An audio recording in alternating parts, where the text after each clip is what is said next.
Hi everyone, I'm just checking in from the future before this video to say that I started filming this reading vlog pre everything happening in America with all the protests and the horrible things that are happening to like a lot of black people, and it's important to address. If you are like me and are in the UK and you feel a bit powerless, I'm going to link in my description a website that has a link to a lot of petitions and places you can donate, so you can at least sign those, because like me sometimes that feels like the only thing you can do.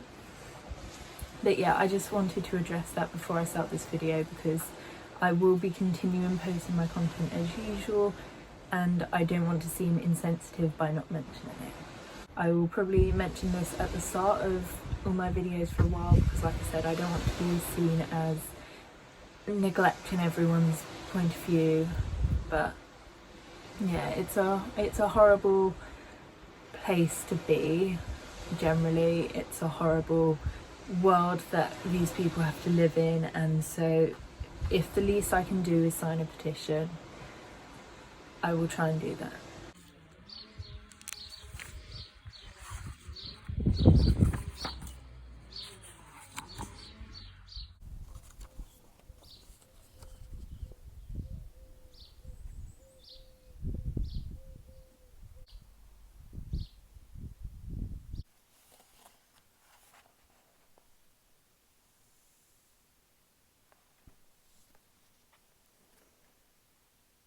Hi everyone, welcome back to the channel. My name's Bryony and I'm one half of the Indecisive Reader.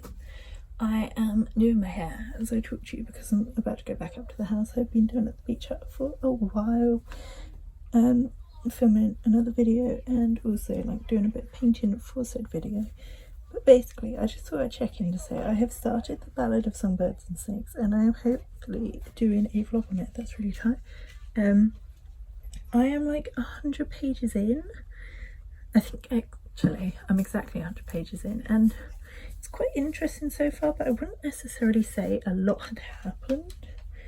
Like nothing's kind of blown me away so far. That's not to say it won't, and it's not to say it's gonna be bad. I don't really know. It's started and that's something. Do I have any expectations? Not really. I'm hoping it's gonna be good, obviously, because I really like the Hunger Games. But I don't want to get my expectations up too high, because I know not a lot, but as many people as have liked it have disliked it, so fingers crossed. I think the District 12 tribute is interesting. I think their relationship is interesting. I think her heritage and kind of her relationship with District 12 is quite interesting, and I'm looking forward to seeing if it's going to get developed further. I'm gonna try and avoid spoilers as much as possible for now, but you never know, I might find out that's not gonna work.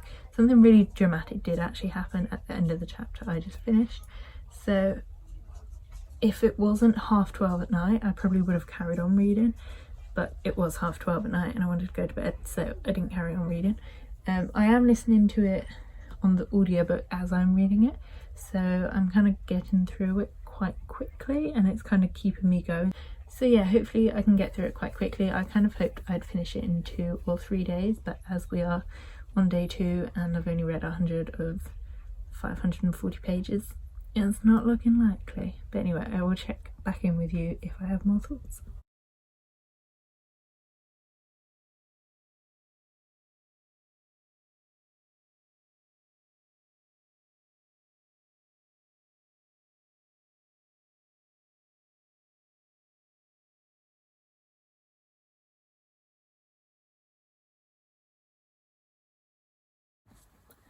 So it's now been many days since I last checked in, but I feel like I should, because I have read many more pages. So when I think I last checked in on Tuesday, I think I just hit the 100 page mark, and you might be able to see I am now like 49% of the way through and I'm enjoying it a lot more at the moment. I wasn't not enjoying it, but I just didn't have like the motivation to pick it up before, and now like we're in the games and stuff is more obviously interesting. So there was really interesting stuff happening before, but it was kind of more political, more rebellion-y. I have thoughts. I'm gonna look at my thoughts. So first was meant to be something I said last time, but I forgot. First, I was surprised at where the snake came in. There was like a literal snake early on. The relationship between Snow and the tribute is really interesting. Like, they are, I want to say, surprisingly close. I mean, there's something happens and it's weird, but it does feel weird that they like get so close, because obviously she's district even though she's not technically district, and he's capital, and he's like boo capital, no he's not, he's like boo capital, oh for crying out loud, he's like boo district and just hates everyone, especially from District 12, as we know from the original game or from the original books. But they're a lot closer, and it's not surprising in the way that he's a scummy person, because obviously this is much earlier. His scumminess is more calculated and it's not as obvious, but also she like entirely relies on him to save her and help her survive, and so obviously they have like some weird intense bond. The games of this are much different at this point, and so it's like interesting to see how they've developed so much, because I just assumed it would kind of be the same, but like people would watch it less, but like it's so different and it's really interesting to see. It feels much more gladiator, so literally just like throwing people into an arena and they die, rather than like performancey, like unless they're going to come in. I'm not like ruling it out, but there are like fewer mutts and fewer like big explosions and clever arenas, because one of my favourite things about like Catching Fire was the arena, and they don't have that as much in this. The drama pre-games was quite interesting to see, like it's not just like rebellion, it's political but kind of weirdy games. I quite enjoy it. I think the district names are hilarious, because all the Hunger Games fanfiction would have had characters from District 4 being called Coral and Finn, and like names to do with water, and likewise with District 12 being names to do with coal or mining or fire. I think it's really funny that like they are literally called names like that. Like the guy from District 11 is called Reaper, the guy from District 8 is called Bobbin. I think it's just like actually really funny to see it in a proper book. I think the inclusion of Sejanus as a character is really interesting, because there's a lot of conflict between the districts and the capital, and you get it from like lots of different forms. So obviously you've got like the classic people that hate the district because they're in the capital, but you've also got him who's like brought up in the capital but is in essence district, and then you've got Lucy Gray who doesn't relate to any of them, and I think that's quite interesting. The dean is a dick, but I think he might have some secret doings, and also every chapter ends on a cliffhanger, which I didn't necessarily remember myself, but I remember Lily saying when she did her predictions about the book video, and like a lot of them have actually come true in this, that I can remember, like the ones that really stood out to me, and one of them was like every chapter would end at a cliffhanger, and sometimes it's a bit wearing because you're like, oh, I don't want to read the next one, but also it kind of like resolves itself in the first sentence, and so you can just look over and be like, oh okay, that's fine, I'll read it in the morning, like that's where I left it last night. And yeah, so I was enjoying it when I picked it up before, but didn't always want to pick it up, would only read it in the evening, and that still happened. But last night I sat and read like 80 pages in one go, and I really enjoyed it. I've been listening to the audiobook at the same time, and I could carry on reading the audiobook when I'm like not reading it, but I really want to like take it in. I wish I'd decided to annotate or at least have it when I started, because there are a lot of things where I'm like, that's really interesting, but I feel like if I were to get a paperback when it comes out, I will definitely do it, because it's interesting, like the certain lines and things. But yeah, I'm enjoying it now. I'm hoping to read more tonight. We'll be out tomorrow, so I won't necessarily read loads, but I'll read more in the evening, and hopefully I will finish it on Sunday, because I'm way behind. But I will check back in when I've done some more reading.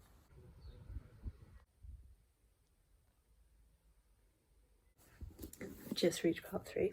I can easily say that hasn't gone where I expected it to. Hi everyone, so I am checking in, I think for the 3rd time. This has been a really bad reading vlog.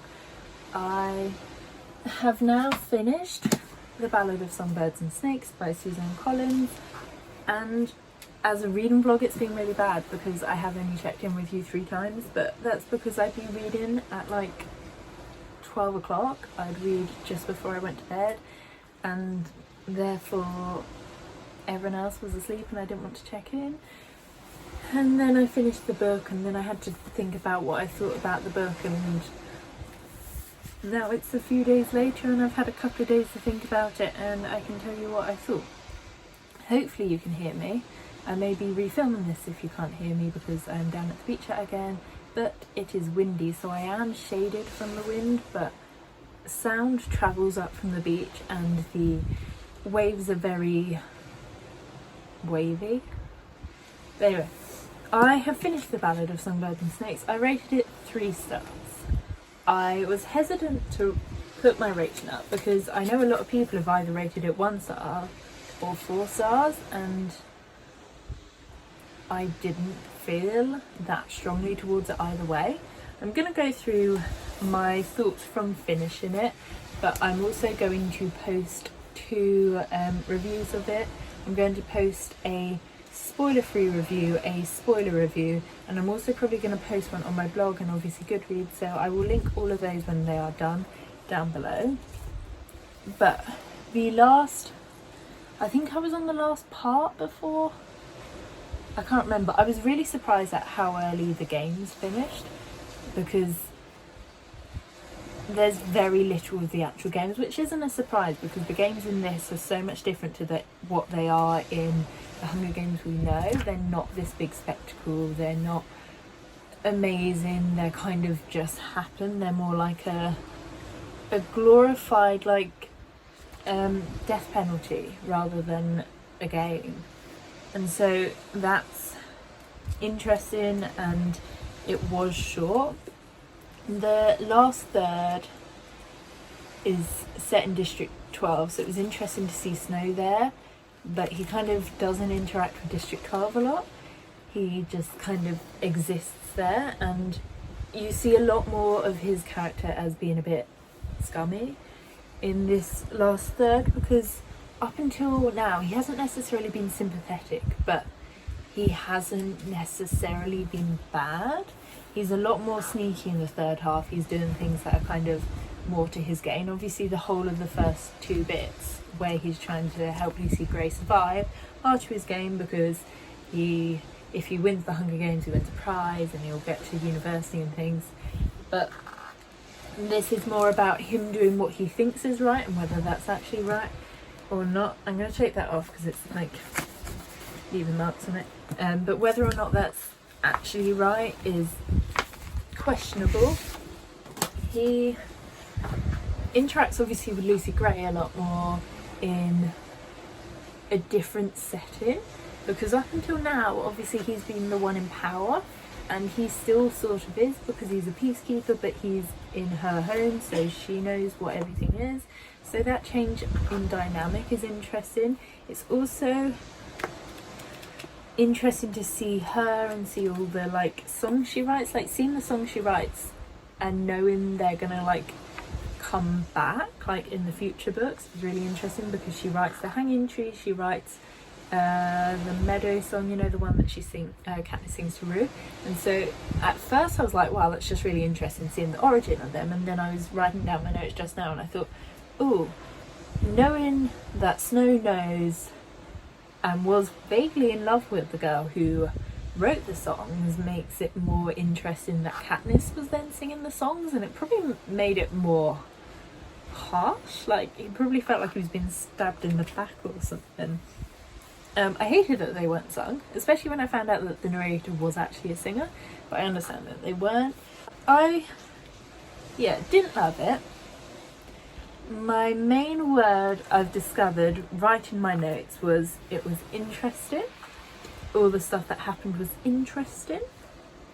I wondered if I would have loved it more, or would have liked it more if I hadn't read The Hunger Games, or whether having read The Hunger Games made this one more interesting, because there were things I liked because I'd read The Hunger Games, like I really liked how the games had changed and being able to see that and seeing things come into play. That was interesting. But Snow, obviously I know what Snow's like, and so seeing him in a light where he's not necessarily meant to be sympathetic, but is more meant to be not likeable but more human, just seemed weird. Like the romance, there was no way I could see that romance as nice, but maybe if I hadn't read the books first I wouldn't know he was meant to be as much of a scumbag, and so therefore I may not have hated it less. But I'd reread it again. I wish I'd got the paperback, not because I don't wish I'd spent the money on this, because I did want to read it and I would have undoubtedly seen it spoiled. I mean, I saw lots of like 1-star reviews, and so that was a shame.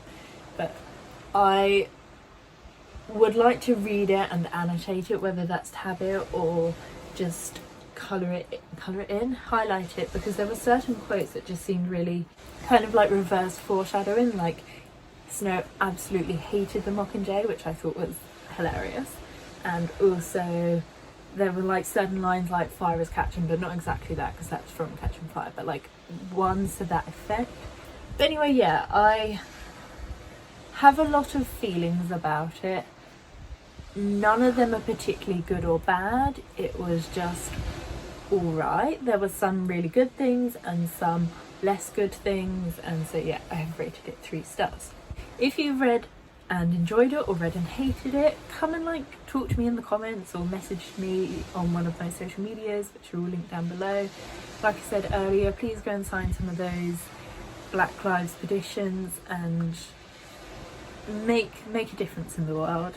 If you enjoyed this video, please let me know by liking it or leaving a comment. Subscribe if you're not already, and I will see you in the next video. Bye!